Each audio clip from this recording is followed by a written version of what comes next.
Good news Bharat के YouTube channel में आप सभी दर्शकों का स्वागत है। मैं संजीव शर्मा और आइए देखते हैं गुड न्यूज़ भारत पर आजमगढ़ की कुछ खबरें फटाफट अंदाज में।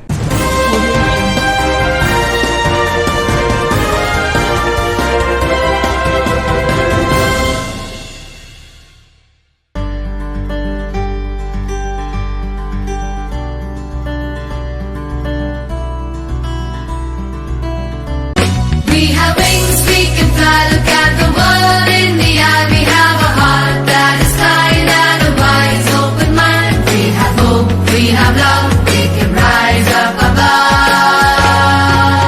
Make us strong at the core, make us ready to explore, make us worthy of it all. So we may rise when we fall.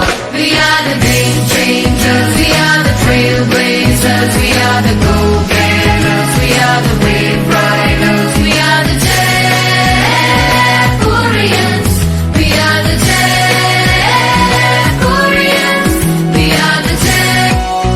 We have wings, we can. Azamgarh DM के निर्देश पर संचारी रोगों के रोकथाम हेतु चला विशेष सफाई अभियान। सफाई कर्मियों ने कोल बाज बहादुर हाफिजपुर बलरामपुर में की साफ सफाई, किया जागरूक। बता दें कि जिलाधिकारी राजेश कुमार के निर्देश पर स्वच्छ भारत मिशन के तहत इन दिनों संचारी रोगों के रोकथाम के लिए विशेष सफाई अभियान चलाया जा रहा है। इसी कड़ी में पंचायती राज अधिकारी लालजी दुबे की देखरेख में ग्रामीण सफाई कर्मचारियों ने शहर से सटे कोल बाज बहादुर हाफिजपुर और बलरामपुर में विशेष सफाई अभियान चलाया। जाम पड़े नाले नालियों में फंसे कचरे को बाहर निकालकर सफाई की, साथ ही कूड़े के ढेर को हटाया। इस दौरान पंचायती राज ग्रामीण सफाई कर्मचारी संगठन के जिलाध्यक्ष सीपी यादव ने बताया कि हम लोग साफ सफाई करने के साथ ही लोगों को जागरूक भी करते हैं। उन्होंने कहा कि जिला और शहर हमारा है, हम सभी को मिलजुल कर इसे स्वच्छ रखना है। सभी लोग निर्धारित स्थान पर ही कूड़े को फेंककर साफ सफाई का विशेष ध्यान रखकर हम रोगों को दूर भगा सकते हैं, जिससे हम अपने आप को और अपने परिवार को स्वच्छ रख सकते हैं। जिले के 2 हॉकी खिलाड़ियों का चयन सीनियर हॉकी नेशनल चैंपियनशिप में होने से हर्ष का माहौल, लोगों ने दी बधाई। बता दें कि 2 हॉकी खिलाड़ियों का चयन पुणे में 11 से 20 दिसंबर तक सीनियर हॉकी नेशनल चैंपियनशिप में होने से खेल प्रेमियों में काफ़ी हर्ष व्याप्त है। शिवली नेशनल कॉलेज के हॉकी कोच व जिला हॉकी संघ के सचिव मोहम्मद अशद खान ने बताया कि हॉकी खिलाड़ी शिवानंद मौर्य और अंगद मौर्य का चयन असम स्टेट से ट्रायल खेलने के बाद पुणे महाराष्ट्र में 11 से 20 दिसंबर तक होने वाले सीनियर नेशनल चैंपियनशिप के लिए हुआ है। दोनों हॉकी खिलाड़ी चैंपियनशिप में खेलने के लिए पुणे जाएंगे। जिले के दोनों हॉकी खिलाड़ियों का चयन सीनियर हॉकी नेशनल चैंपियनशिप के लिए होने पर हॉकी खिलाड़ियों और अन्य खेल प्रेमियों में हर्ष व्याप्त है। दोनों खिलाड़ी हॉकी कोच मोहम्मद अरशद खान की देखरेख में प्रशिक्षण लेते हैं। इनके कामयाबी के पीछे परिवार, कोच और शिवली कॉलेज के स्पोर्ट्स इंचार्ज मोहम्मद नसीम अहमद खान का विशेष योगदान रहा है।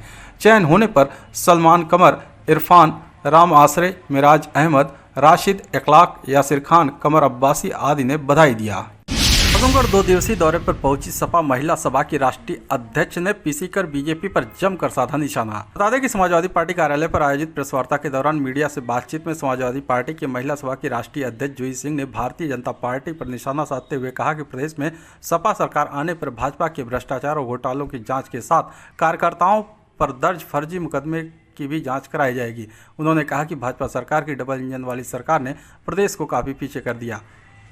जूही सिंह ने कहा कि सपा चुनाव लड़ने के लिए गठबंधन नहीं करती, बल्कि विकास के लिए गठबंधन करती है। प्रदेश में भ्रष्टाचार चरम पर है, सीएम के नीचे बैठे लोग रिश्वत ले रहे हैं। उन्होंने कहा कि आज महिलाओं के ऊपर अत्याचार बढ़ रहे हैं। हाथरस, प्रयागराज, गोरखपुर, लखनऊ, वाराणसी में क्या हो रहा है, ऐसी सरकार को शर्म आनी चाहिए।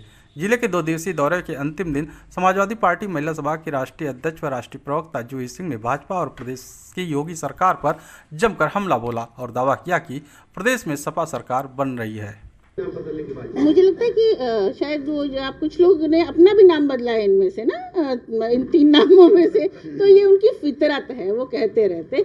उन पर ज़्यादा ना हम सोचते हैं, उनकी बात भी सीमित तरीके से सुनते हैं, क्योंकि जनता को जवाब चाहिए बेरोजगारी, महंगाई, दुर्व्यवस्था, महिला अत्याचार और महिला अधिकार पे भी।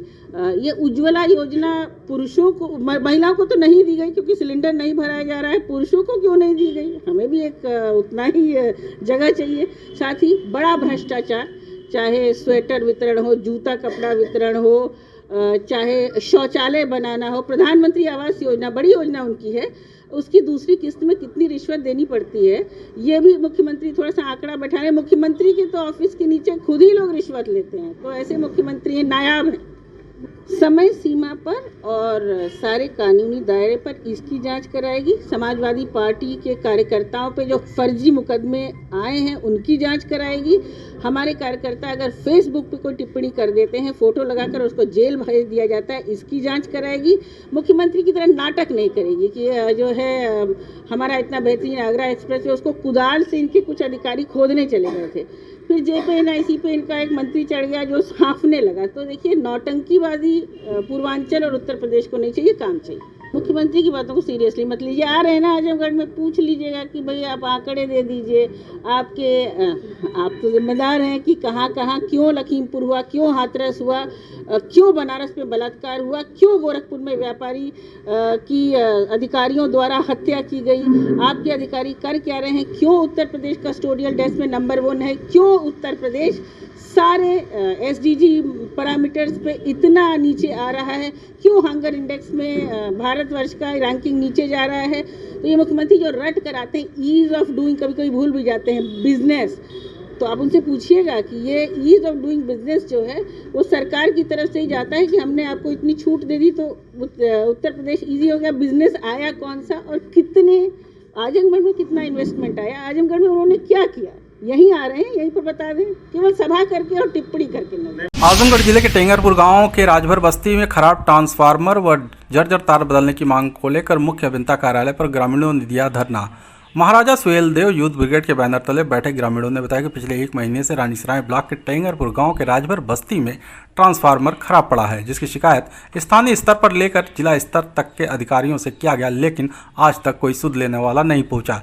इतना ही नहीं, गाँव के बेचन राजभर के मकान से लेकर बाजार तक विद्युत तार भी जर्जर हो चुके हैं, आए दिन टूटकर गिर जाते हैं, जिसकी चपेट में आने से लोग बाल बाल बच चुके हैं। इसकी भी शिकायत दर्ज कराकर ट्रांसफार्मर व विद्युत तार बदलने की मांग की गई, लेकिन आज तक नहीं बदला गया। थक हार कर ग्रामीण मुख्य अभियंता कार्यालय पर धरना व अनशन करने को बाध्य हुए।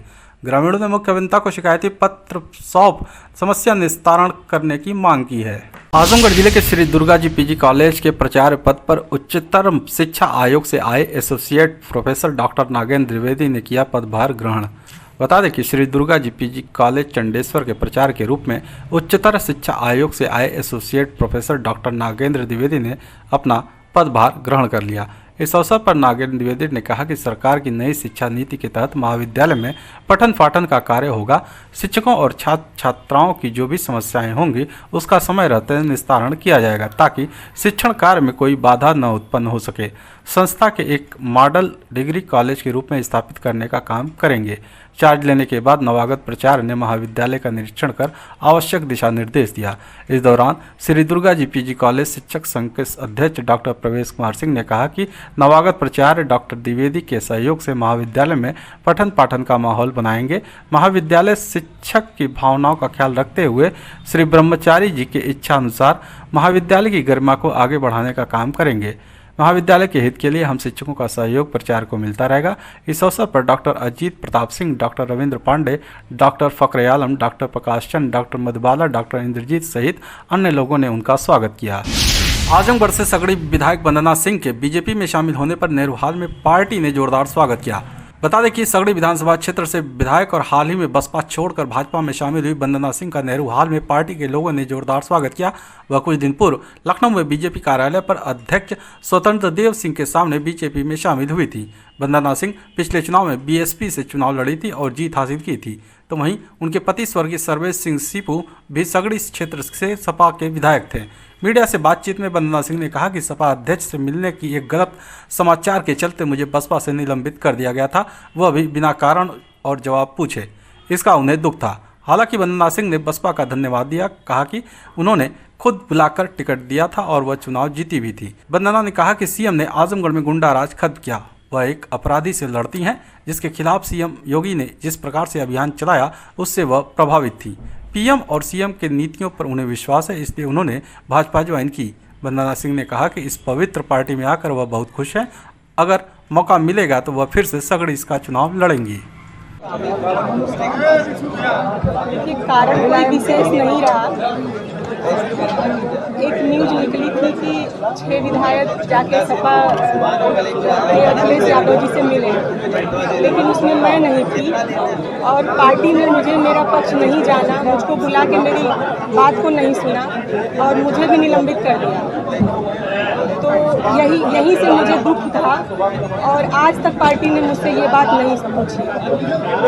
फिलहाल पार्टी का मैं धन्यवाद करूंगी, बसपा पार्टी का, कि उन्होंने मुझे बुला करके टिकट दिया था और मुझे चुनाव लड़वाया था। मैं चुनाव जीती भी थी, बस यही कारण था कि मुझसे मेरा पक्ष नहीं जाना गया और मुझे निलंबित कर दिया गया। मुझे माननीय मोदी जी और माननीय योगी जी की नीतियों में विश्वास था, मेरी बहुत आस्था थी उनसे और उन्होंने मेरा सम्मान रखा, मुझे आशीर्वाद दिया था। इस वजह से मैंने उनके साथ जुड़ने का प्रयास किया और आज आजमगढ़ में गुंडा राज खत्म किया। हम लोग एक अपराधी से लड़ते हैं और उन्होंने अपराध के खिलाफ मेरा भरपूर सपोर्ट किया है। इस वजह से मैंने उनके साथ जुड़ने का फैसला किया। आजमगढ़ सुखदेव पहलवान स्पोर्ट्स स्टेडियम में मंडल स्तरीय ग्रामीण खेलकूद प्रतियोगिता का पुरस्कार वितरण के साथ हुआ समापन। बता दें कि युवा कल्याण एवं प्रांतीय रक्षक दल विभाग द्वारा मंडल स्तरीय ग्रामीण खेलकूद प्रतियोगिता सुखदेव पहलवान स्पोर्ट्स स्टेडियम प्रस्थान में संपन्न हुआ। प्रतियोगिता का शुभारंभ जिला विकास अधिकारी रविशंकर राय द्वारा गुब्बारों को उड़ाकर किया गया। प्रतियोगिता में 100 मीटर दौड़ में गौरव कुमार आजमगढ़ प्रथम, चंदन पांडे मऊ द्वितीय, दीपक कुमार यादव बलिया तृतीय, 200 मीटर में राजन यादव आजमगढ़ प्रथम, अर्जुन कुमार बलिया द्वितीय, रंजन राज मऊ तृतीय, 1500 मीटर में प्रतीन सरोज आजमगढ़ प्रथम, उमेश कश्यप बलिया द्वितीय, सोनू यादव मऊ तृतीय, 3000 मीटर में विक्की राजभर आजमगढ़ प्रथम, ऋषि राजभर मऊ द्वितीय, सतीश कुमार चौहान बलिया तृतीय, लंबी कूद में अजय भारद्वाज मऊ प्रथम, अशरफ खान बलिया द्वितीय, छोटू यादव आजमगढ़ तृतीय, ऊंची कूद में राजेश राज मऊ प्रथम, चंद्रभान बलिया द्वितीय, अखिलेश आजमगढ़ तृतीय, गोला छेपड़ में सुजीत सिंह प्रथम, सिद्धार्थ आजमगढ़ द्वितीय, शिवम बलिया तृतीय, डिस्कस थ्रो में पूर्वानंद यादव आजमगढ़ प्रथम, राहुल यादव मऊ द्वितीय, सूरज यादव बलिया तृतीय, 100 मीटर महिला में रानी यादव मऊ प्रथम, विनीता बलिया द्वितीय, सुप्रिया पटेल आजमगढ़ तृतीय स्थान प्राप्त किया। समापन एवं पुरस्कार वितरण मंडलायुक्त विजय विश्वास पंत द्वारा किया गया। उन्होंने अपने संबोधन में कहा कि मंडल स्तरीय ग्रामीण खेलकूद प्रतियोगिता में प्रतिभाग करके प्रतिभागी अपने जिले व मंडल का नाम रोशन करें, यही मेरी शुभकामनाएं हैं। प्रतियोगिता का संचालन डॉक्टर राजेश कुमार सिंह द्वारा किया गया। आजमगढ़ राजकीय मेडिकल कॉलेज में कोरोना जांच के लिए एक डॉक्टर सहित 120 लोगों की हुई सैंपलिंग। बता दें कि प्रदेश सरकार के साथ स्वास्थ्य विभाग कोरोना संक्रमण को लेकर पूरी तरह सक्रिय है। कोरोना संक्रमण का प्रसार रोकने के लिए वह कोई कोर कसर नहीं छोड़ रहा है। इसी कड़ी में राजकीय मेडिकल कॉलेज व सुपर फैसिलिटी अस्पताल के माइक्रोबायोलॉजी विभाग में चल रहे फोकस सैंपलिंग के तहत एक डॉक्टर सहित कुल 120 लोगों का सैंपल लिया गया। BSL 2 के इंचार्ज डॉक्टर आतोष त्रिपाठी ने बताया कि शासन के निर्देश के क्रम में 1 दिसंबर से 5 दिसंबर तक सुबह 10 बजे से शाम 4 बजे तक सैंपल कलेक्शन का कार्य होना है। उन्होंने बताया कि फोकस सैंपलिंग का उद्देश्य केंद्रीकृत तरीके से संस्थान में कार्यरत सभी लोगों के कोरोना संक्रमण की दोबारा जाँच करना है। इसमें सभी विभागों के डॉक्टर, MBBS के सभी छात्र छात्राओं के साथ सभी विभागों में कार्यरत कर्मचारी, गार्ड व सफाई कर्मी शामिल हैं। डॉक्टर आतोष त्रिपाठी ने बताया कि शासन के आदेश का उद्देश्य राजकीय मेडिकल कॉलेज में कार्यरत सभी लोगों की स्क्रीनिंग करना है, जिससे वायरस के संक्रमण का आकलन किया जा सके। आजमगढ़ जिले के हाफिजपुर कार्यालय पर डॉक्टर अंबेडकर के परिनिर्वाण दिवस मनाए जाने पर जन अधिकार पार्टी ने की चर्चा। बता दें कि जन अधिकार पार्टी के राष्ट्रीय अध्यक्ष बाबू सिंह कुशवाहा के निर्देश पर 6 दिसंबर 2021 को भारत के संविधान रचयिता बाबा साहब डॉक्टर भीमराव अंबेडकर के परिनिर्वाण दिवस के अवसर पर संविधान एवं जन जागरण यात्रा व गोष्ठी का आयोजन किया गया है। इसी को लेकर कार्यक्रम को सफल बनाने के लिए हाफिजपुर स्थित कार्यालय पर बैठक का आयोजन किया गया। बैठक में मुख्य अतिथि मंडल प्रभारी दिनेश वर्मा ने कहा कि आगामी 6 दिसंबर को डॉक्टर भीमराव अंबेडकर के परिनिर्वाण दिवस पर विभिन्न कार्यक्रमों का आयोजन किया जाएगा। इसको सफल बनाने के लिए पार्टी के पदाधिकारी व कार्यकर्ता जुट जाएं। इस अवसर पर राजेंद्र मौर्य, नीलम मौर्य, प्रशांत मौर्य, डॉक्टर प्रेम नारायण मौर्य, पूर्व जिलाध्यक्ष कैलाश मौर्य, राजेश मौर्य, दिवाकर मौर्य, चंद्रकेश मौर्य, अनुपम मौर्य सहित अन्य कार्यकर्ता उपस्थित रहे। आजमगढ़ जिले के सेठारी गांव के पास कार की टक्कर से साइकिल सवार मजदूर की मौत, पुलिस ने शव पोस्टमार्टम के लिए भेजा। बता दें कि बिलरीगंज थाना क्षेत्र के पिपराहा दुलियावर गांव निवासी 55 वर्षीय देवनाथ यादव रोज की तरह गुरुवार को सुबह घर से मजदूरी के लिए साइकिल से बाजार जा रहे थे।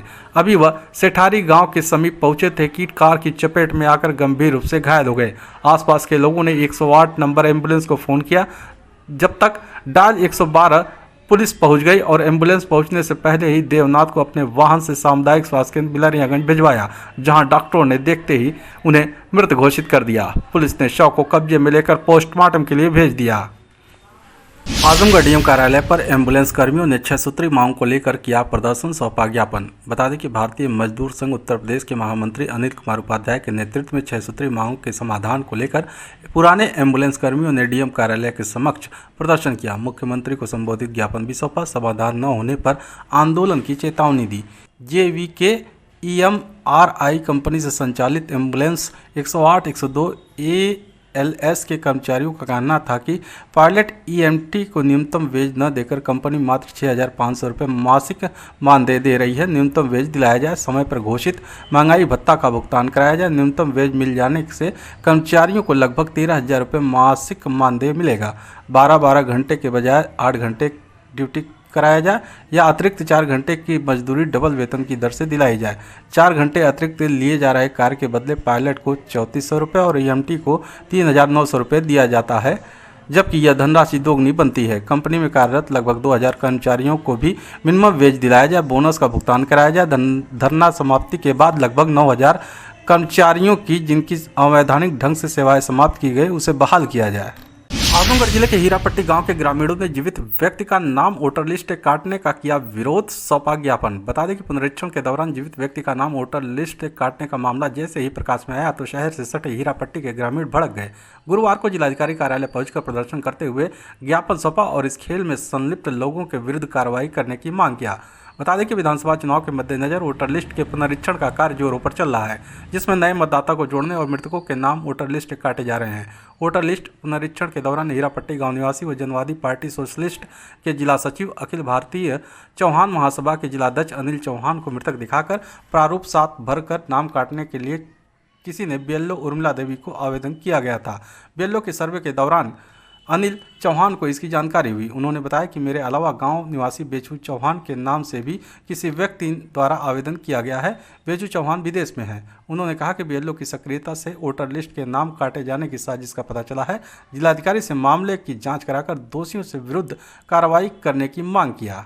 ये नाम घटाने बढ़ाने का जो सिलसिला चल रहा है निर्वाचन आयोग का, उसमें मेरे गाँव हीरापट्टी में एक व्यक्ति ने यानी अज्ञात, जिसको कह लीजिए अज्ञात, BLO को मुझे मृतक दिखाकर मेरा नाम लिस्ट से गायब कराने का यह दूसरी बार कोशिश कर रहा है।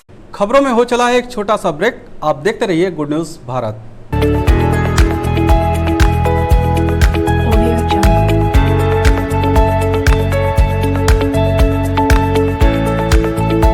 ब्रेक के बाद एक बार फिर से आपका स्वागत है और आइए देखते हैं आजमगढ़ की खबरें फटाफट अंदाज में।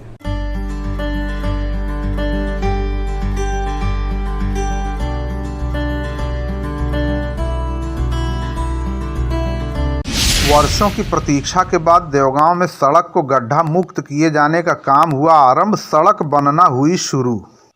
आजमगढ़ वाराणसी मार्ग पर पड़ने वाली सड़क देवगांव में काफ़ी खराब हो गई थी। कई बार अधिकारियों से इसकी शिकायत की गई, लेकिन यहां कोई सुनवाई नहीं हो रही थी, जिससे बारिश में काफ़ी समस्या झेलनी पड़ती थी। कुछ लोग तो जर्जर रोड से आना जाना तक छोड़ दिए थे। विकास के नाम पर नेशनल हाईवे तो बन रहा है, लेकिन मुख्य बाजार की सड़क खंदक होने से व्यापार पूरी तरह प्रभावित हो गया, जिससे लोगों के अंदर नाराज़गी भी है। इसको लेकर प्रदर्शन हुए, चक्का जाम हुए, लेकिन वर्षों तक सड़क नहीं बनी। वर्षों के बाद आज गुरुवार को उम्मीद जगी है और बाजार की सड़क बनाने का काम आरंभ किया गया है। जामिया फैजाम से बाजार को जाने वाले रोड का काम आज शुरू भी कर दिया गया, जो बुढ़ऊ बाबा तक बनाया जाएगा। इससे लोगों को जहां आसानी होगी, वहीं जर्जर हो जाने से बाईपास से आवागमन करने वाली सरकारी बसें भी बाजार में उम्मीद है कि अब आने लगेंगी और बाईपास से आने जाने पर लगाम लगने से देवगांव बाजार का व्यापार पूरी तरह चौपट होने के बाद अब पुनः सही हो जाएगा। सड़क बन जाने के बाद लोगों को उम्मीद है कि बाजार एक बार पुनः अपनी रंगत में लौट आएगी। देवगांव के लोगों को बिना बस अड्डे के यात्रा के लिए बघरमा उर्फ मौलानापुर आना जाना बना बड़ी मुसीबत। देवगांव बाजार में खराब हो गई सड़क के परिणाम स्वरूप आजमगढ़ वाराणसी मुख्य मार्ग पर चलने वाली लगभग सभी बसें इस समय अर्ध निर्मित नेशनल हाईवे 233 से आवागमन कर रही हैं, जिससे देवगांव वासियों को बस से आने जाने के लिए बघरमा उर्फ मौलानापुर तक आना जाना पड़ता है, जहां न तो कहीं बैठने का उचित स्थान है और न ही कोई सुरक्षा का उचित बंदोबस्त।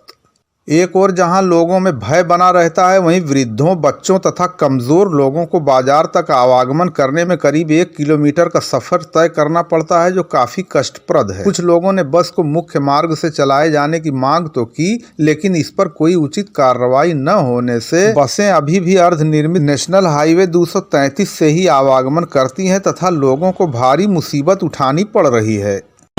We have wings, we can fly, look